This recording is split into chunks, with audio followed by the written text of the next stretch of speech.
Hello students, आज हम देखेंगे फ्रेजेस मतलब मुहावरे कि किस तरह से आपको लैंग्वेज स्टडी के बी टाइप ऑफ क्वेश्चन में आपको फ्रेजेस वर्ड यूज़ करके खुद के सेंटेंसेस बनाने होते हैं। तो let's see uh phrases. See, make a meaningful sentences of your own by using the following phrases. You can use the following phrases and you can make your own sentences. It's not compulsory that कि whatever I had written here, जो मैंने यहाँ पे लिखा है वही आपको लिखना है, ऐसा कुछ भी compulsory नहीं है. You can write your own, you can frame your own sentences. So it's a very important question. For that you have to understand the meaning. Sentences frame करने के लिए यह ज़रूरी है कि आप जो है मीनिंग उसकी समझे. जब तक मीनिंग नहीं समझोगे तब तक आप जो है कुछ भी सेंटेंसेस नहीं लिख सकते. You can frame the sentences without understanding the meaning. Okay, let's see some phrases today I give you. See, first, to take notice of, and this question will ask from your textbook. ध्यान में रखना कि आपके text book में जो phrase word आया है वही आपको एग्ज़ाम में पूछे जाएंगे. तो so that you have to learn more phrases words from your textbook. आपको और अधिक फ्रेज वर्ड जो है आपको सीखने हैं. जितना मैंने सिखाऊंगी उसके अलावा आपको और भी फ्रेजेस वर्ड जो है अपनी टेक्स्ट बुक से सीखना है. And you can easily identify कि कौन से फ्रेजेस वर्ड हैं, राइट, कौन से हमारे मुहावरे वाले शब्द हैं. See, first, to take notice of.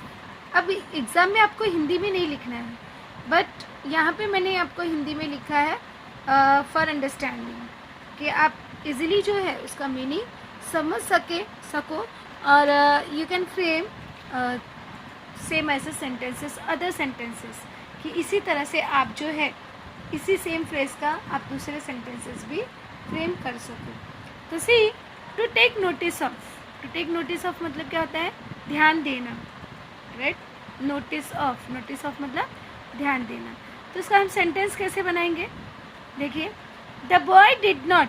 ध्यान में रखना कि यहाँ पे हम जो वर्ब दिया गया होता है फ्रेज वर्ड में, अगर वर्ब आता है तो जो वर्ब दिया गया होता है we can change the form. It means first form, second form, third form. We can write our own way. हम उसे अपने अनुसार जो है परिवर्तन कर सकते हैं. ये ज़रूरी नहीं है कि यहाँ पे टेक आए तो हम यहाँ पे भी टेक ही लिखेंगे. टेक का टुक भी लिख सकते हैं, टेकन भी लिख सकते हैं, राइट. तो first form, second form, third form, whatever suitable to your sentence, जो आपके सेंटेंस के लिए सुटेबल बैठे उसके अकॉर्डिंग आप वहाँ पे लिख सकते हो, मेंशन कर सकते हो. लेट्स सी क्या सेंटेंसेस लिखा गया. The boy did not. अब मैंने इसको निगेटिव बना दिया, तो आप ऐसे नहीं बोलोगे कि नॉट क्यों लगाया, सिर्फ टू टेक ऑफ आना चाहिए, नहीं. और टू को हम रिमूव कर सकते हैं, ये चीज़ माइंड में रखना. टू को हम क्या कर सकते हैं? रिमूव कर सकते हैं, बिकॉज टू मतलब होता है होना, राइट. जैसे ध्यान देना, करना, तो ये होता है टू. तो टू को हम सेंटेंस से रिमूव कर सकते हैं. अब आप ये नहीं कहोगे कि टू कहाँ चला गया, राइट. तो इस तरह से नहीं, you can remove to. B, अगर बी आता है तो उसे भी हम सेंटेंस से रिमूव कर सकते हैं, बिकॉज उसका मीनिंग होता है होना, करना, राइट. तो मैंने लिखा the boy did not take notice of his father's warning. और फिर जो फ्रेज वर्ड आपने यूज़ किया है उसके नीचे क्या करना है? हमको अंडरलाइन करना है. For the good handwriting, right, for the presentation purpose you have to underline that, ताकि इजीली जो है उसके ऊपर अटेंशन जा सके. See the second, to catch hold of. अब टू कैच होल्ड ऑफ का मतलब क्या होता है? पकड़ना, right. Ramesh catch hold of his friend's arm and stopped him from leaving the place, right. Ramesh ने अपने फ्रेंड का जो है बाहू पकड़ लिया. Catch friends arm and stopped him, और उसको रोका, फ्रॉम लीविंग द प्लेस, कि वह जगह छोड़कर ना जाए। तो इस तरह से आप जो है एज सुटेबल टू यू, आप जो है अपने अनुसार भी सेंटेंसेस फ्रेम कर सकते हो। See the third one, down to earth. Down to earth मतलब होता है व्यवहारिक, राइट? जो इंसान बहुत ही व्यवहारिक होता है, स्वाभाविक होता है, उसका मीनिंग होता है down to earth. See the sentence, Sachin Tendulkar achieved many awards. Sachin Tendulkar को बहुत सारे अवार्ड्स मिले, बट लेकिन he remains down to earth all the time. फिर भी जो है वह व्यक्ति क्या है? डाउन टू अर्थ है, अर्थात व्यवहारिक, हमेशा व्यवहारिक इंसान है जो दूसरों की भावनाओं को समझता है। See the next, to muster up courage. To muster up courage मतलब होता है साहस इकट्ठा करना, हिम्मत जुटाना, मस्टर अप करेज, राइट? तब यहाँ पे एक सेंटेंस हम लिखेंगे, the young man could not muster up courage to say truth. तो आपको दूसरा सेंटेंस लगता है तो you can frame your own, पूरी छूट है आपको। फिर से हम क्या करेंगे, मस्टर अप करेज के नीचे अंडरलाइन कर देंगे। See the next one, to take up. अब टू टेक अप मतलब क्या होता है? लेना। अब टू टेक अप से हमको सेंटेंस बनाना है, जैसे रिसेंटली ही हैज़। अब देखो मैंने फॉर्म चेंज कर दिया, right? Recently he has taken up a new project in hand. अब हम इस तरह से भी लिख सकते हैं कि he take up a new project in hand. इस तरीके से भी आप लिख सकते हो। आप जो है उसको टेंस उसका चेंज कर सकते हो, टेंस के अकॉर्डिंग आप टेक से टेकिंग लिख सकते हो, he is taking up a new project या न्यू बिल्डिंग। तो इस तरह से whatever you want, he take up admission in a new school. ऐसे आप कोई भी सेंटेंसेस अपने अकॉर्डिंग फ्रेम कर सकते हो। See the next one, two बेस्टो। बेस्टॉन मतलब होता है अर्पित किया, समर्पित करना, अर्पित करना। तो God has bestowed him the great gift of sweet voice. God ने अर्पित किया है, गिफ्ट किया है उसे एक स्वीट वॉइस, मधुर आवाज़ गिफ्ट किया है, राइट? तो इस तरह से बेस्टॉन की मीनिंग होती है। अगला है अ bolt from the blue. A bolt from the blue, it means अचानक, जो हम चाहते नहीं है वैसी घटना घटित होना, धक्का लगना। इसकी वजह से क्या होता है? धक्का लगता है, दुखदाई होता है। तो अचानक अनपेक्षित धक्का लगना, इससे कहते हैं अ बोल्ट फ्रॉम द ब्लू। तो मीनिंग क्या है उसकी? सेंटेंस क्या है? It was like a bolt from the blue. वो जो था एक अनपेक्षित धक्का देने वाली बात थी। व्हेन ही कॉल्ड टू से दे वेयर सेपरेटिंग। जब उसने सुना, जब उसने कहा कि वो अलग हो रहे हैं, तो वह एक अनपेक्षित धक्का लगने वाली घटना थी। तो इस तरह से हमने इजीली जो है एक फ्रेज वर्ड को अपने सेंटेंस में लाया, और उसके बाद जो है उसके नीचे हमें अंडरलाइन करना है। See the more phrase word which is given to you, and it will ask in your exam purpose also. You have to prepare all. Take a glance. Glance मतलब होता है एक नज़र देखना, राइट? अब सेंटेंस क्या है हमारा? The officer take a glance through the report. कि रिपोर्ट की ओर एक नज़र उसने देखा, right? See the next, to fall prey. To fall prey मतलब बलि चढ़ जाना, सेंटेंस क्या है? Young people fall prey to attractive tasty, आगे you can mention junk food, कि जो यंग जनरेशन है वो टेस्टी फूड के बलि चढ़ जाता है, right. You can mention your own, इस तरह से आप जो है बना सकते हो। अब यहाँ पे फॉल प्रे के नीचे आप क्या करोगे? अंडरलाइन कर दोगे।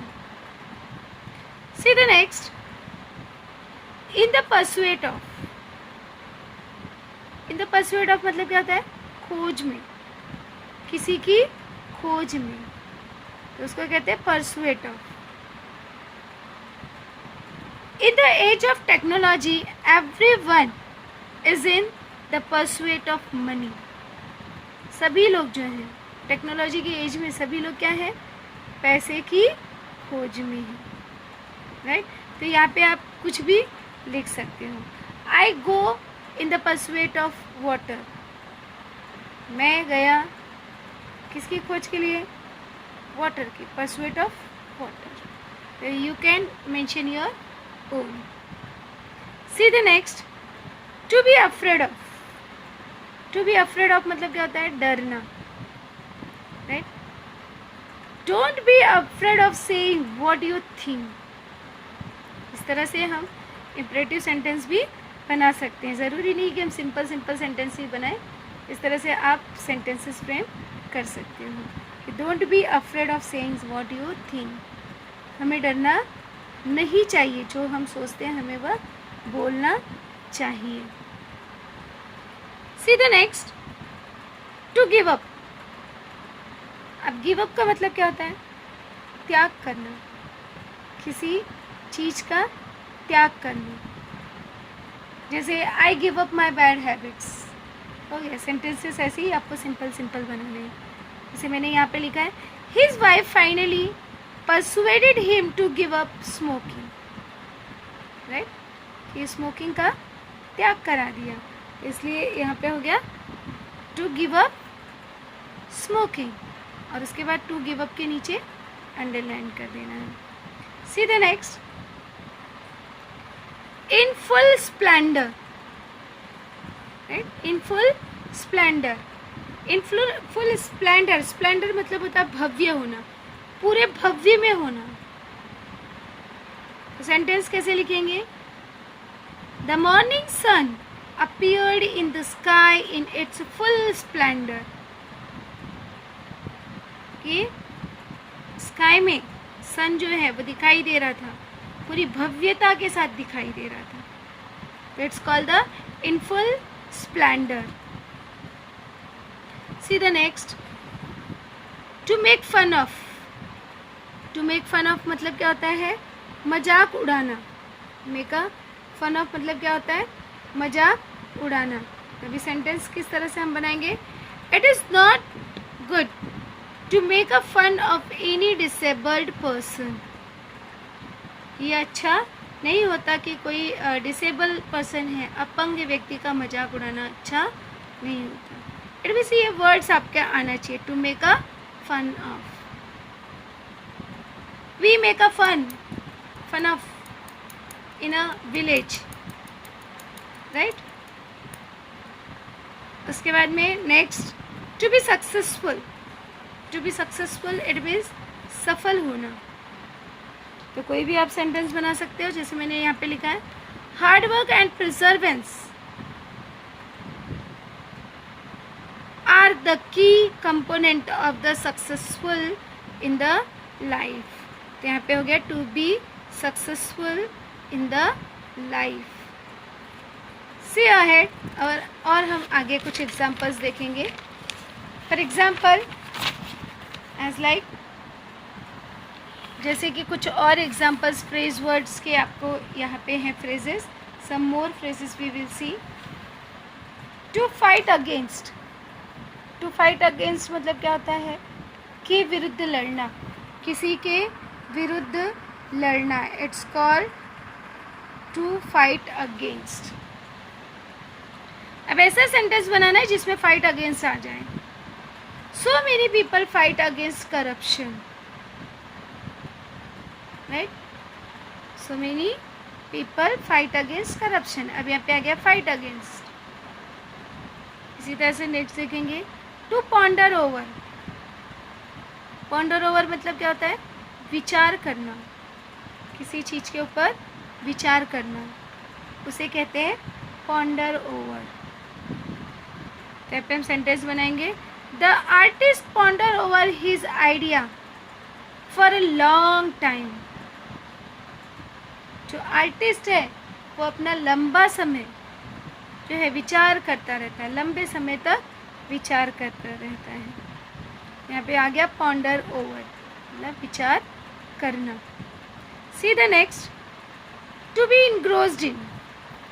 अभी इनग्रोस्ड मतलब होता है तल्लीन होना, किसी काम में व्यस्त होना, उसे कहा जाता है इनग्रोस्ड, राइट। तो he was इनग्रोस्ड in conversation with his friend. वह जो है तल्लीन था, व्यस्त था अपने दोस्त से बातचीत करने में। See ahead to figure out.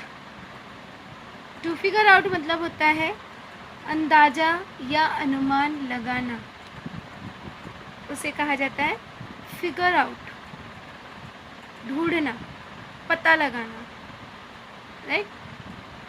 For example the boy could not figure out how to solve the problem before him, या I could not figure out what is my problem. मैं अपनी समस्या का अनुमान नहीं लगा पा रही हूँ। तो इस तरह से आप जो है कोई भी सेंटेंसेस फ्रेम कर सकते हो आसानी से। सी अहेड और हम फ्रेज वर्ड देखते हैं to be overwhelmed bye.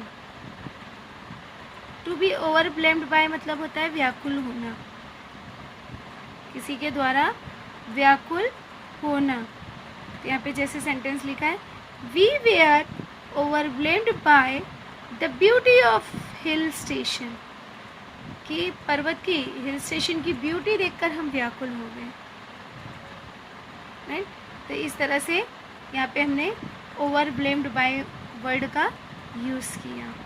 C ahead आगे हम और देखते हैं इन अ फ्लैश।